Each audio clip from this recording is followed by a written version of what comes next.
Tere kõigile, kes on siis nüüd siinpool saalis ja siis ma saan aru, et teisel pool kuskil ekraanide taga ka kuulamas ja vaatamas.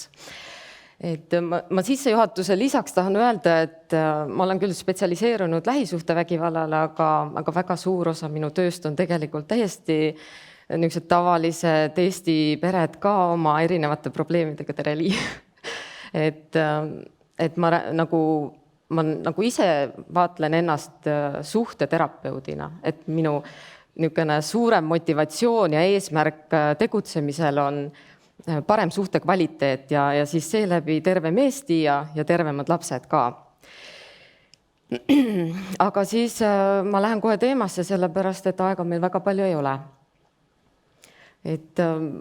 Mul on selline küsimus teile, saalis olijad, et andke käega märku, kes arvavad, et vägivaldsest suhtest peaks lahkuma. Okei. Aga kui on lapsed?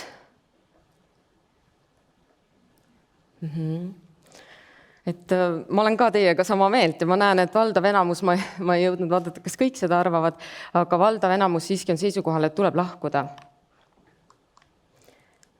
Ja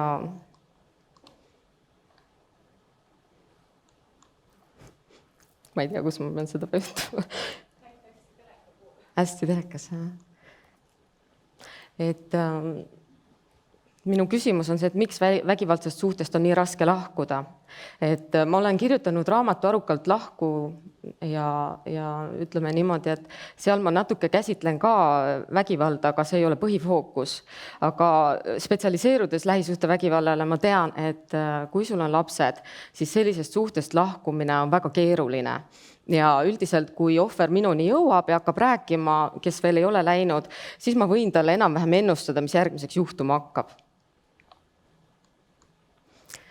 Ja juhtub see, mis on tegelikult juhtunud terve suhteaja jooksul. Need tulevad ähvardused ja rünnakud. Üldiselt naine ei lahku väga pikka aega sellepärast, et talle öeldakse, et ma võtan sult lapsed ära. Ja ma ütlen kõigile, et sa oled hull ja sa oled ebastabiilne. Ja mõni ohver ongi väga pika töötluse tulemusena ebastabiilne, võtab antidepressante, on väga emotsionaalne, et selles mõttes see ähvardus on päris tõsiselt võetav. Siis, kui sa oled lahkunud lastega, siis järgmiseks ta hakkab kohe otsima endale liitlasi ja ta pöördub kindlasti lastekaitsespetsialisti poole, räägib, kuidas ta ei saa lapsi näha, kuidas ta ei saa oma isa õigusi teostada. Ma siinkohal nüüd ütlen, et ma ei taha olla sooliselt diskrimineeriv ja minu jaoks on niisugune võrdõiguslikkus väga oluline, aga statistikast me teame, et valdav osa vägivaldseid inimesi on mehed ja sellepärast ma siin nüüd esinedes ka räägin tihtipeale isa ja ema, sest minu praktikas on, ütleme, ikkagi väga vähe selliseid juhtumeid, kus vägivallatsev pool on naisterahvas.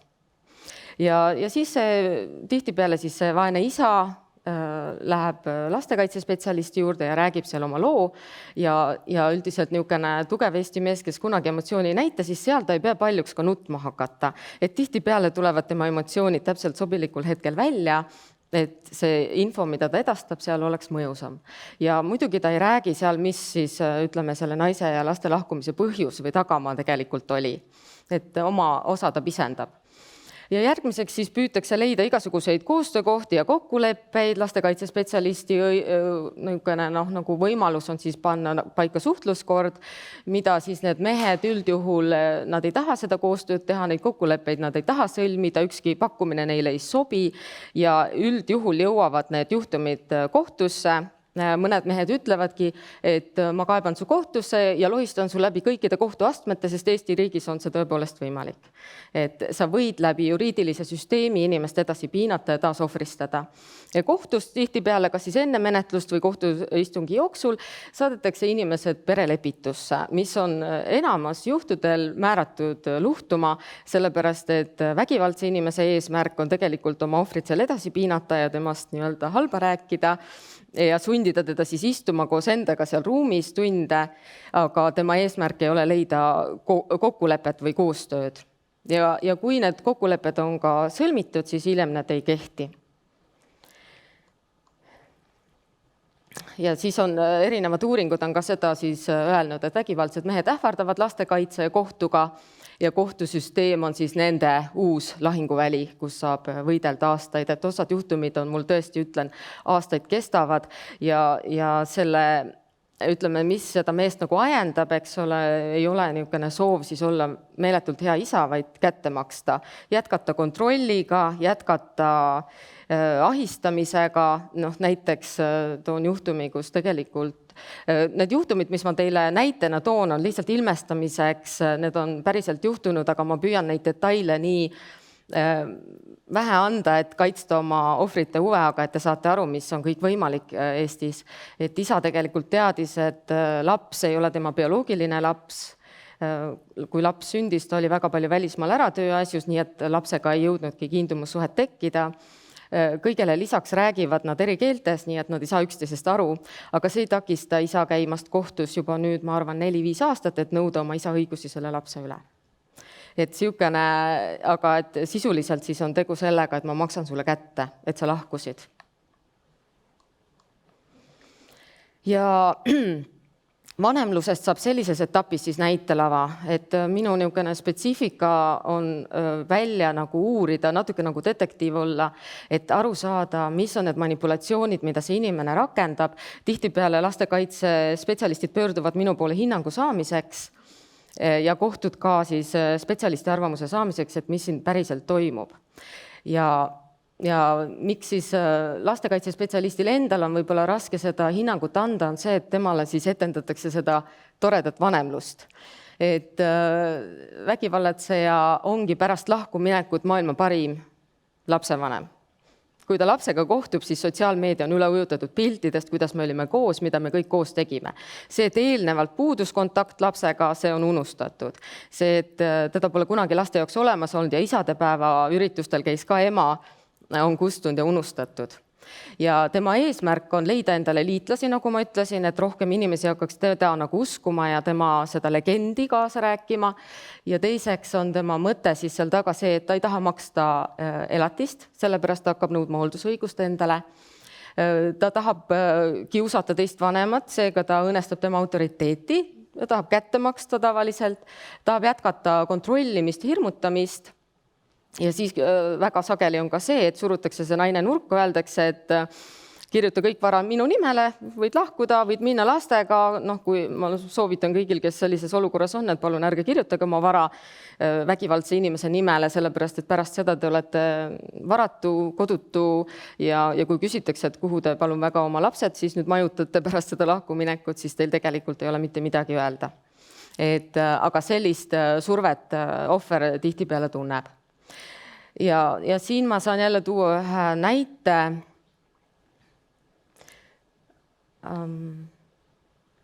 Ma lähen võib-olla korra ühe slaidi edasi. Ma toon selle näite kohe järgmise juures, et siin meil Eestis ma ütleksin, et on väga levinud niisugune hea isa müüt. Öeldakse, et lastele pole ta ju halba teinud ja tihtipeale väga palju niisugused vägivalla juhtumid ei ole enam ainult füüsiline, vaid on selgelt vaimne, psühholoogiline terror. Selle all kannatavad ka lapsed, seda on väga raske tõendada, jälgi ei ole, aga tegelikult niisugused psühholoogilised mõjud on hästi tugevad. Ja mida see isa siis peamiselt oma lastele teeb? Ja siin ma toongi selle näite, et ta kasutab last oma emotsionaalse karguna.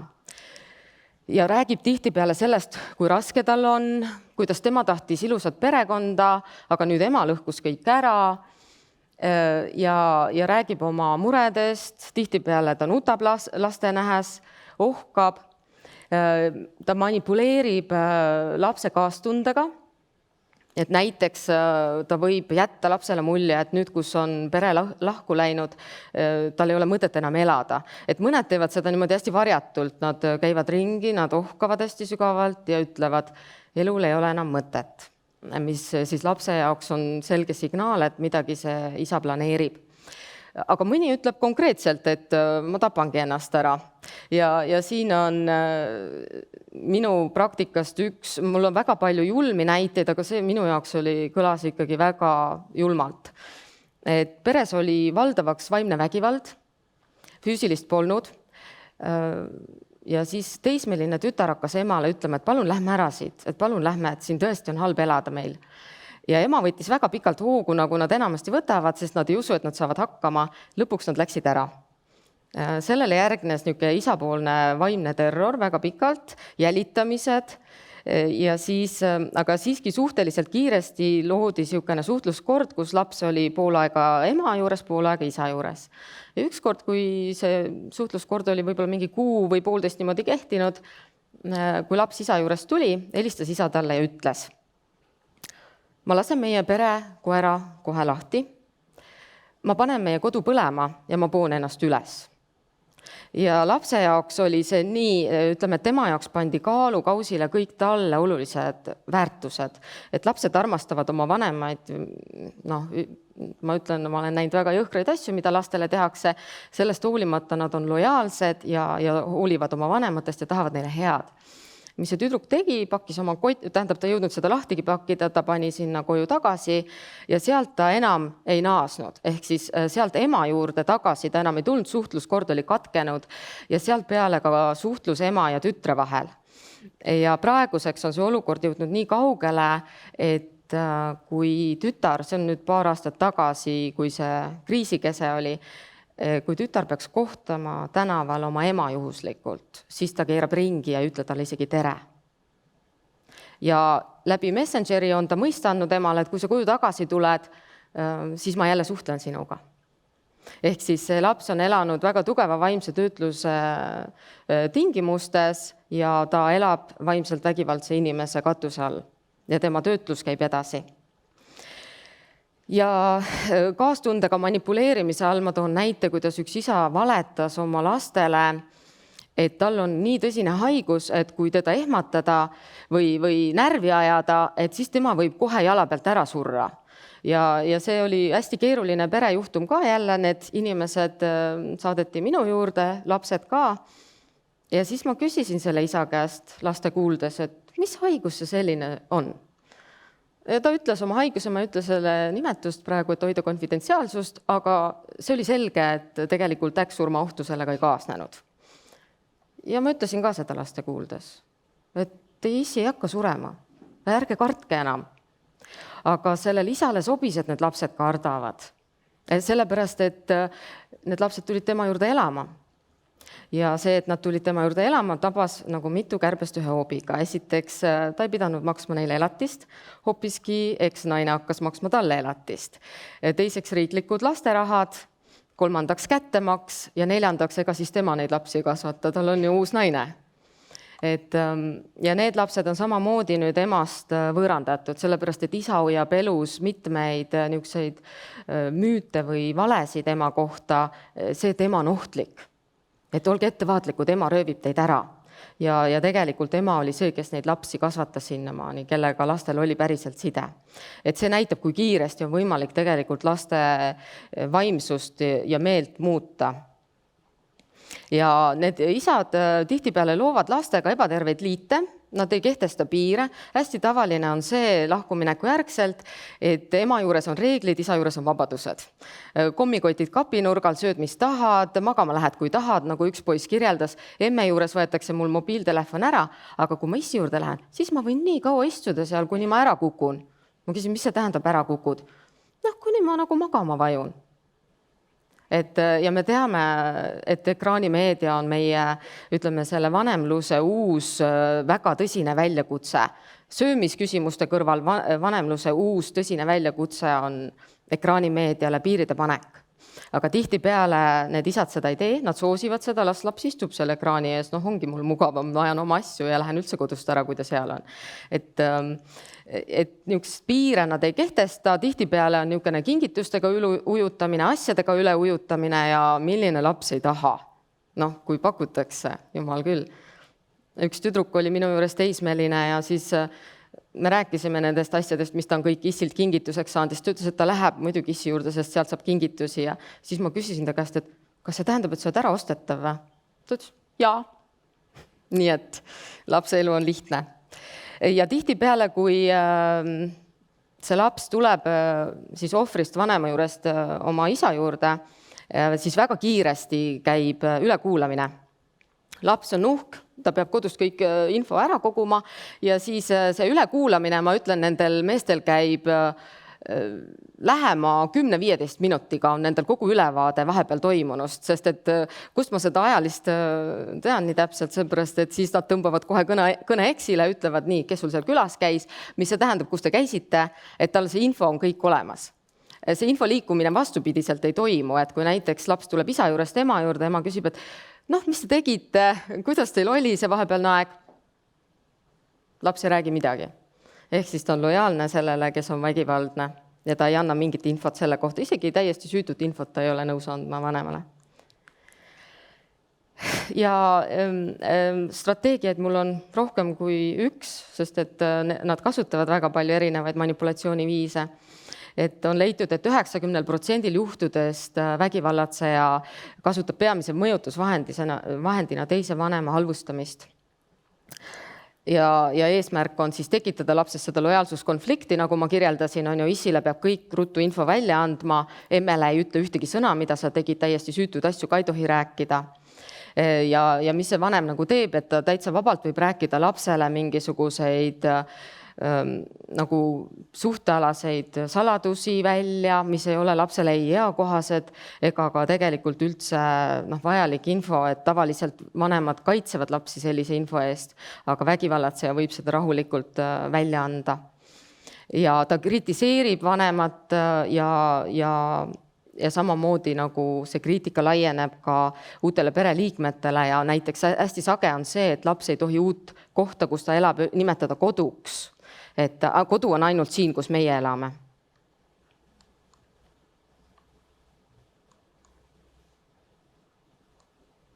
Nii.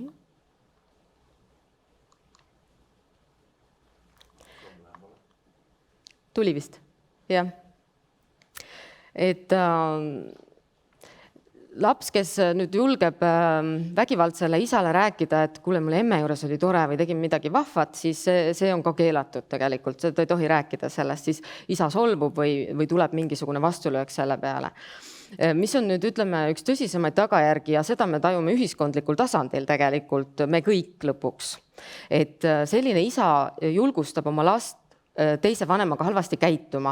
Tegelikult üldse terve naissooga ja koolis me vaatame, lasteaias on enamus naised, koolis on ka, seega sellel lapsel tulevad tõsised probleemid koolis õppimisel ja oma toimetulekus ka. Et näiteks vägivallatseja laps, kui tema jõuab teraapiasse, on täiesti tavaline asi, et kui ma talle midagi ütlen, siis ta ütleb, emme, lähme siit minema. Või ta jalutabki poole seansi pealt minema, heal juhul, halvimal juhul ta lööb mul veel pauguga ukse kinni, nii et krohvi lendab. Sest ta võib, tal on antud see luba käituda halvasti.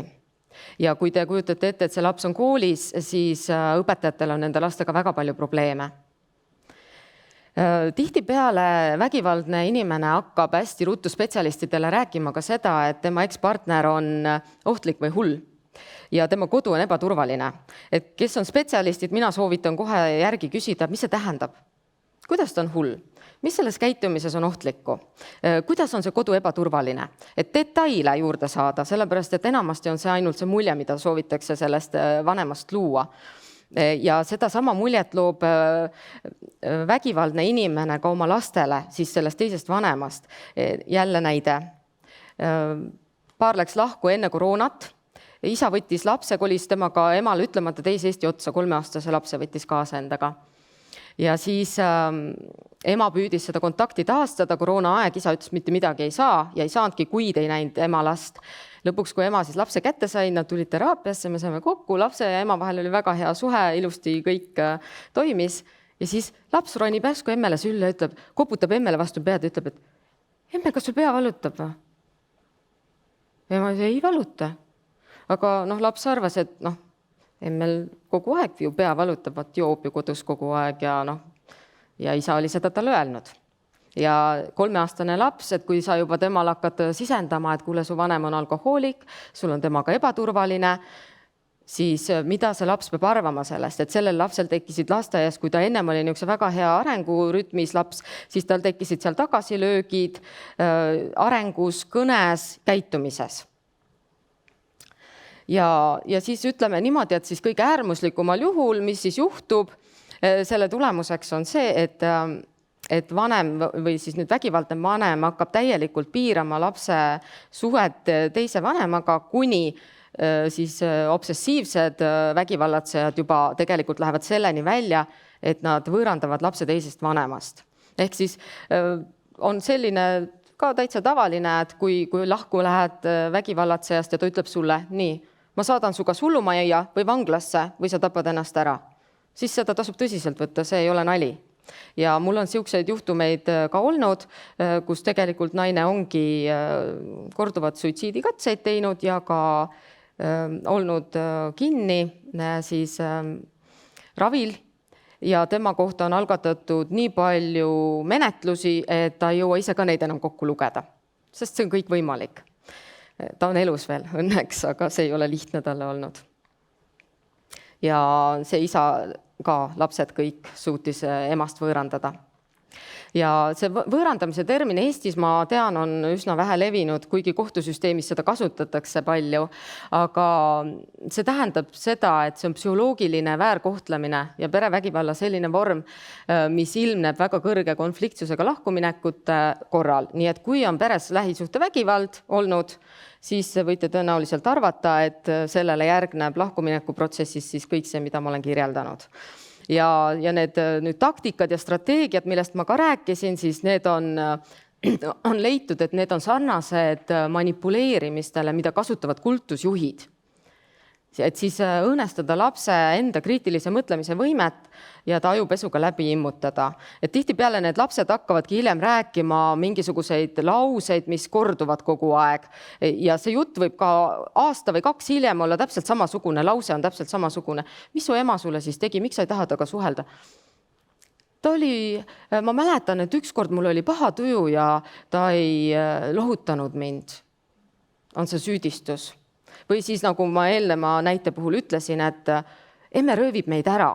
Ja isegi 2 aastat pärast seda, kui lastel pole mingit kontakti selle vanemaga olnud, elab see niisugune kinnistatud mõte väga tugevalt edasi. Kui sa küsid lapselt nagu veel edasi, et aga kas on midagi veel head emmes või mingit, ta ei mäleta ühtegi head asja ka enam. Mitte midagi pole head olnud. Ja et miks ma sellest räägin, et ma olen nagu hingelt, ma olen ikkagi niisugune lastekaitsja väga tugevalt ja laste vaimse tervise eest ma tahan seista. Ja lapsele on sellisel käitumisel väga tugevad nii nagu igapäevaelu mõjutused kui ka hiljemas perspektiivis. Et kui last niimoodi töödelda, siis ta hakkabki vanemat kartma, aga teisipidi ta hakkab halvustama, ehk siis lapsest saab nagu boss kodus. Kui sa oled selliselt kasvatatud lapse ema, sa ei saa talle lõpuks midagi öelda, sa ei saa piire panna. Üks ema ütles, et laps ei tahtnud pärast lahkuminekut enam kooli minna, siis selgus, et mingit probleeme tal ei ole, ta väitis, et tal on haige ja tal on paha olla, arstid ütlesid, mingit probleemi pole, ema ütles, lähed kooli. Laps läks kooli, poolede pealt helistas isale, kes töötas Soomes, ütles, kuule, ma ei tunnen ennast pahasti, aga emme ei luba mul koju jääda. Isa, mine koju. Laps läks koju, päev otsa mängis arvuti taga mänge. Õhtul, kui ema tuli koju ja oli pahane, siis laps läks talle kallale. Ja see oli niisugune nende süstemaatiline taktika, kuni laps lõpuks võttis noa kätte ja lubas ema rünnata. Et seda lapsest saab nagu kodus autoriteet, kelle vastu enam vanem ei saa. Ja nagu ma kirjeldasin ka, nad ongi ülbed, nad võivad olla agressiivsed, nad võivad vanema juurest varastada, kui isa seda nõuab, ütleb, mine ema juurde, varasta mult sealt dokumente ja nad valetavad ka oma vanemate kohta täitsa rahumeeli. Et üldiselt, nagu ma ütlesin, laps on väga lojaalne oma vanemale, isegi väga halvasti teda kohelnud vanemale. Aga nüüd, mis nagu siukest võõrandava käitumise ilming on see, et lapsel pole oma vanema suhtes lojaalsust ja ta võib isegi ilma küsimata hakata vanema kohta rääkima mingid valesid, et näidata, kui halb ta tegelikult on, sest ta teeb seda tellimustööna.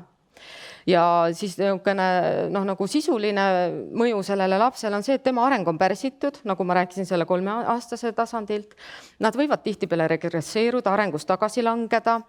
Nende käitumine muutub, eks ole, lugupidamatuks, üleolevaks, agressiivseks. Sisemiselt on nad lõhestunud ja see on, ma arvan, kõige suurem traagika, et tegelikult ta peab eitama ühte oma vanemat. Ta peab ütlema, et see vanem on nõme, loll ja me ei taha temaga mitte kunagi enam suhelda, aga pool temast on see vanem. See tähendab, ta peab hülgama poole iseendast. Ja selle tulemuseks on väga paljudel sisemine ja konflikt, süütunded ja enesetapukatsed ja depressioon on hästi levinud ka, kuigi esmapilgul see välja ei paista, et seda niisugune teismeline, kes käib koolis, ta suudab väga pikalt seda varjata, mis tema sisemaailmas toimub. Aga hilisemad uuringud on näidanud, mis nende laste saatus siis on. Madal enesehinnang, enesevihkamine, ainete kuritarvitamine, alkoholiga liialdamine, vähene usaldus, sest keda sa saad lõpuks usaldada? Keda sa oma lähikondsetest saad usaldada, kui tegelikult tuleb välja, et su isa on sind aastaid mürgitanud nende mõtetega. Ja lõpuks, kuna nad on selle käitumiseni omastanud, siis nad võivad võõranduda ka oma lastest, see on väga tõenäoline, või nendest saab endist võõrandajad ja nendel on väga kõrged lahutuse määrad. Et seepärast julgen öelda välja selle asja, et lapse häälestamine oma vanema vastu on lapse pööramine iseenda vastu. Ja seda me peame jälgima ja selle suhtes olema väga tundlikud. Ja võõrandamise mõju vanemale, mis ongi eesmärk karistada, panna ta kannatama, on väga palju psühholoogilisi tagajärgi vanemale ja enesetapukatsed. Ütlen, et see ei ole ainult legend, see on päriselt ja jõuetus, meeleheide, häbi. Nagu see ema, kes siis oma tütre kaotas, ütles mulle niimoodi, et mul on tunne, et mu tütar on surnud, aga ma ei saa matuseid pidada, sest et laipa ei ole, mul ei ole hauda, kuhu lilli viia, aga minu jaoks ta elab, aga tegelikult ta on surnud, sest ma olen ta kaotanud. Ja see on niisugune tõsine traagika, et kes ei tea, see ei oska seda aru saada, mis see tähendab ühele vanemale. Ja sellepärast ma panen küsimuse alla, et kas see on tõesti hea isa.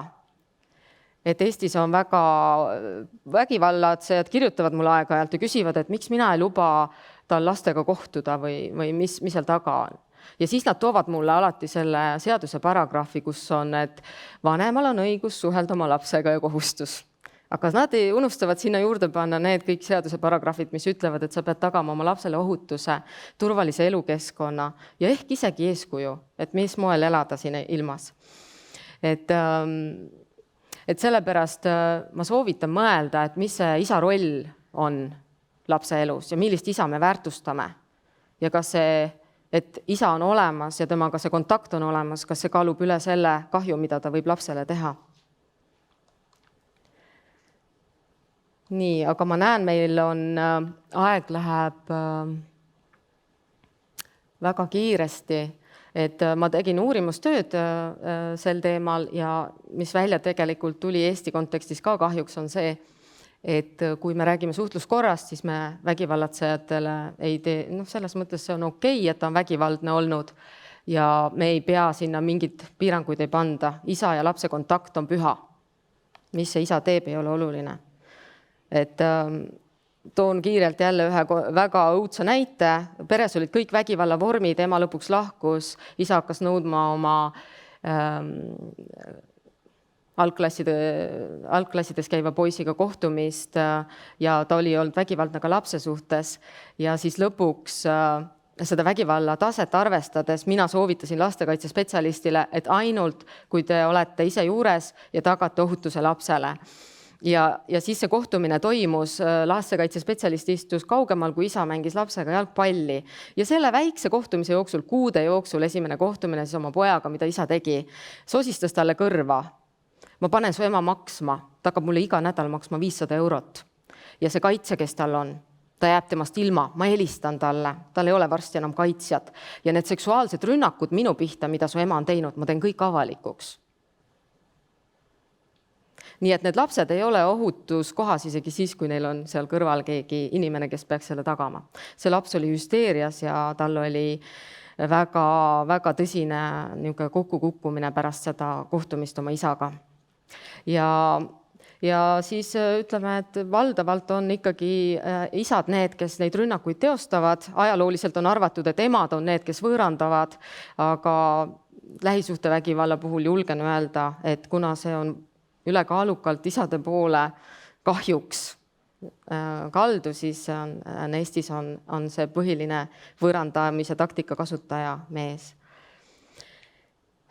Ja mina soovitan küll seda, et perevägivalla tõkestamiseks meil on vaja paradigma muutust, et piiratud või järelevalve all kohtumised või täielik kontakti keelamine lapsega, sõltuvalt sellest, milline on ohtlikkuse tase. Ja et eelmine kõneleja siin rääkis ka sellest, mis meil ühiskonnas toimub.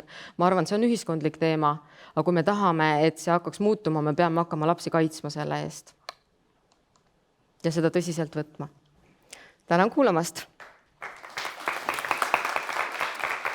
Suur tänu, Kaire! Küsimusi on tulnud palju, seetõttu teeme kiiresti.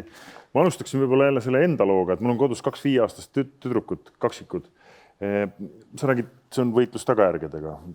Ennetaks, mis sa soovitad? Mis ma ütlen oma 5-aastaste tüdrukutele, et nad ei satuks sellisesse suhtesse? Mina soovitan õpetada oma lastele seda, mida tähendab ei ütlemine ja kuidas eid kuulata. Ehk siis, kui vanem ütleb, et ära palun tee seda, siis laps, kui ta on väike, ta ei kuula veel. Aga kui ta saab suuremaks, me kogu aeg õpetame talle, et eid on kuulata oluline. Ja kui tema ütleb mulle ka ei lõpuks, siis mina näitan vastu, et ei on oluline.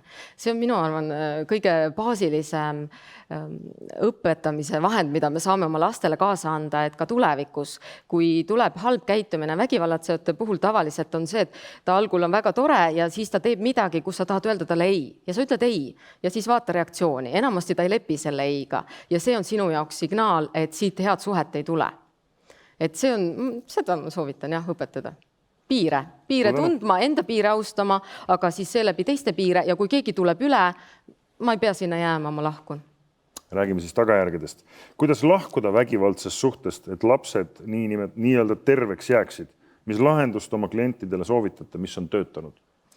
Ennem lahku minekut suhelda spetsialistiga, mõelda kõik sammud hästi hoolikalt läbi tegutsemisel, olla kiire, täpne ja konkreetne. Siis see annab kõige paremad tulemused. Ja palugem, et on spetsialistid, kes saavad aru, mis siin päriselt toimub, siis ma olen saanud väga häid tulemusi. Ja kohtule olen kirjutanud ma eksperthinnanguid ja on kohtunikke, kes on neid tõsiselt võtnud, on saanud piirid paika ja pärast seda, kui vägivallatsejal pole enam võimalik last relvana kasutada, siis tegelikult pole mõttekust ka seal jätkata. Ehk siis, kui me saame piirid hästi kiiresti paika, nii et lapsed on hoitud, siis ma arvan, et see on lootuseale stsenaariumile või paremale. Läheme edasi. Kas ja kuidas oleks teie arvates võimalik aidata vägivallatsejaid? Kas usute nende muutumise võimalikkusesse? Kas teie praktikas on selliseid edulugusid? Üks on. Aga see on selles mõttes, see inimene ise oli väga motiveeritud. See on ainukene võimalus vägivallatsejale, kui tema saab ise aru, et tal on jama ja tema tahab paremat suhte kvaliteeti ja tõesti tahab töötada ja see on valus ja vaevarikas. Ja see on häbiga töö ja paljud ei taha seda teha, aga ma ütlen, üks oli ja tegi ja täitsa hea tulemus oli, ma olen rahul. Aga ma arvan, et on väga palju nii paadunud inimesi, kellel on ka tõsised psüühikahäired, mis on diagnoosimata, nii et ma sinna väga palju lootusi ei paneks. Et jah. Miks on laps vägivaldsevale vanemale lojaalne? Esiteks ta kardab. Sisimas ta kardab selle vanema hästi tugevat reaktiivsust. Tihtipeale lapsed käituvad vägivaldse vanema juures paremini kui mitte vägivaldse vanema juures. Et nad on hästi korralikud, nad peavad jälgima iga vanema seda meelemuutust ja olema valmis tema emotsioone nagu kuidagi konteinerisse panema, et kui tavaliselt see peaks vastupidi olema, siis vägivallatsejate lapsed just jälgivad, et mis toimub. Aga nad tegelikult kardavad.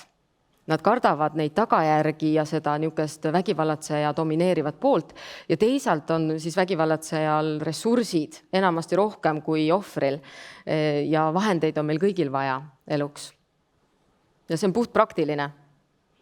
Küsimusi on palju, ma usun, et kõik, kes soovivad Kaire käest siiski üht-teist pärida, siis astuge talle kas lõunapausil, sa oled olemas? Olen. Ligi, küsige, andke oma hinnang sellele ettekandele samamoodi ja need, kes on veebi teel vaatavad, ma usun, et sa oled ka kergesti leitav, kui mitte seal viimasel slaidil ei olnud mitte su isegi andmed olemas, et Kaire on leitav. Suur tänu, Kaire, veel kord selle ettekande eest.